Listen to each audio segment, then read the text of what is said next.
I am 92 years old. I have outlived my wife. I have outlived my friends. I have outlived my enemies. And I have outlived the insecure young man who once cared desperately about what people thought of him.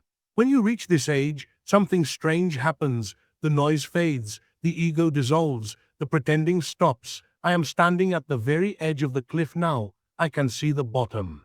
And before I step over it, before I disappear into whatever waits beyond, I feel an obligation to turn around, to look back at all of you still dancing at the party, and tell you what I see from here.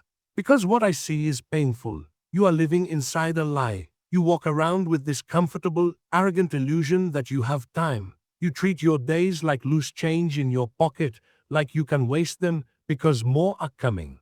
So let me say it clearly. You are broke. We are all going to die. You know this as an idea. You say it casually, but you don't know it. You don't feel it pressing against your ribs. You don't wake up with the weight of it sitting on your chest. If you truly understood it, you wouldn't be living the way you are. So let me tell you about a man named Jack. It was 1968. Jack was my best friend. He was smarter than me, sharper than me, richer than me. He moved through rooms like he owned them. He always had a plan, always had the next deal lined up.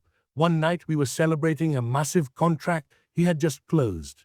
We were sitting in his office, leather chairs, city lights glowing behind him, and he was smoking a Cuban cigar like a king surveying his kingdom. He looked at me and said, "Frank, 5 more years, that's the strategy.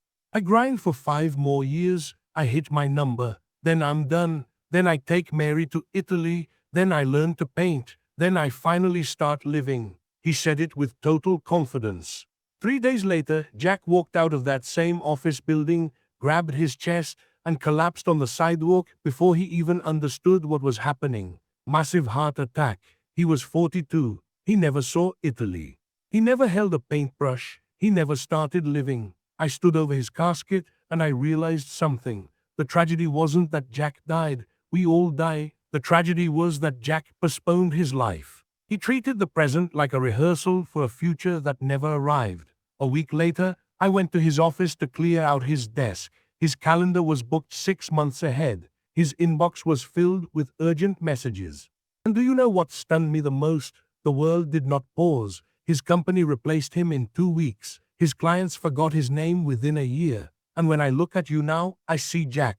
You're telling yourself the same story. I'll relax when I get the promotion.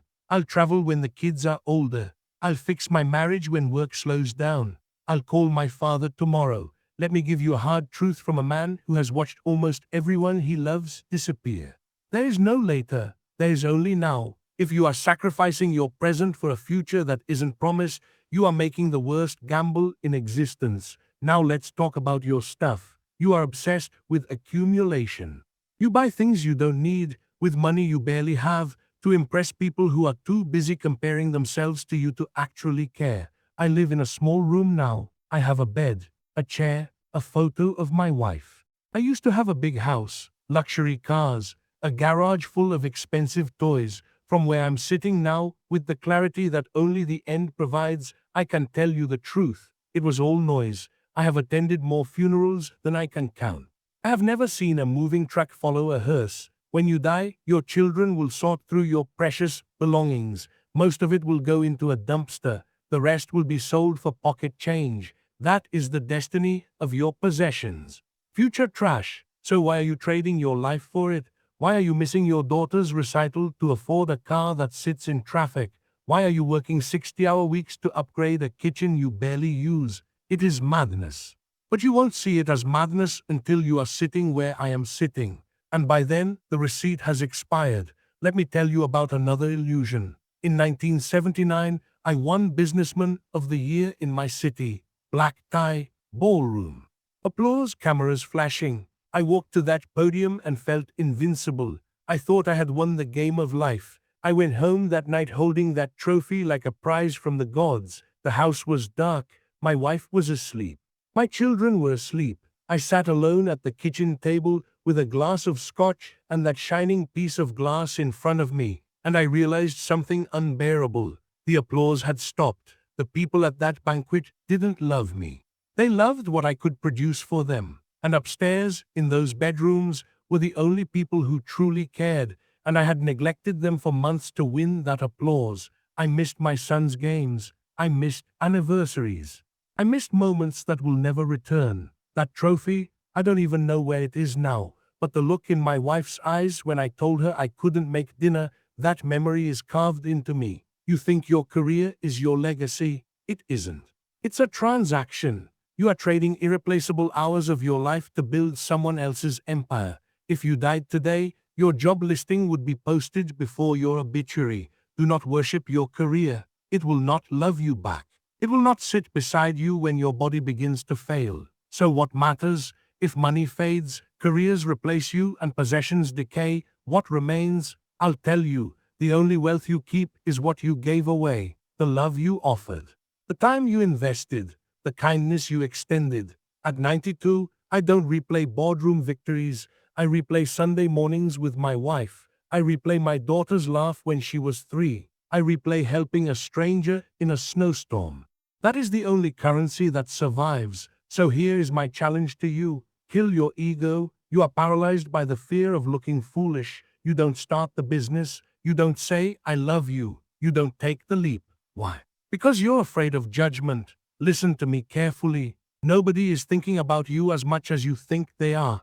They are consumed with their own insecurities. Their opinions will rot in the ground beside them.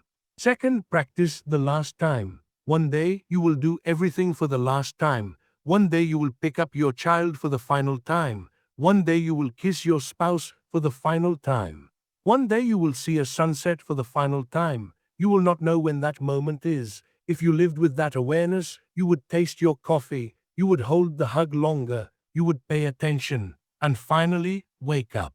You have something I no longer have. Time, health, strength. And you are burning it scrolling through a glowing screen. Stop numbing yourself. Go outside. Feel the wind. Look at the sky. Call your mother. Forgive the person you're holding a grudge against, not because they deserve it, but because you don't have room in your limited life to carry hate. We are all going to die. That is certain. But most people never actually live. They stay safe, they stay comfortable, and then they expire. Don't be like Jack. Don't wait for the 5-year plan. Eat the good food. Book the ticket. Say I love you first. The clock is ticking. Can you hear it? That sound is your life slipping away second by second. Do not let it slip away unused. I am tired now. You are not. Go live. And before you click away, don't just nod your head and say, that was powerful. Do something with it. Right now, leave a comment below and tell me one thing you have been postponing. One phone call, one apology, one dream, one plane ticket. Write it down publicly. Make it real, not for me, for you. And if this message stirred something in you, if it made you uncomfortable in the right way, then stay close to this channel. Subscribe, not because I need subscribers, but because this space is for people who are done waiting for someday. Share this with someone who keeps saying, 5 more years, because 5 more years is the most dangerous lie ever told. The clock is ticking. You can hear it now, can't you? Good, that means you're awake. Now go live before you become someone else's story.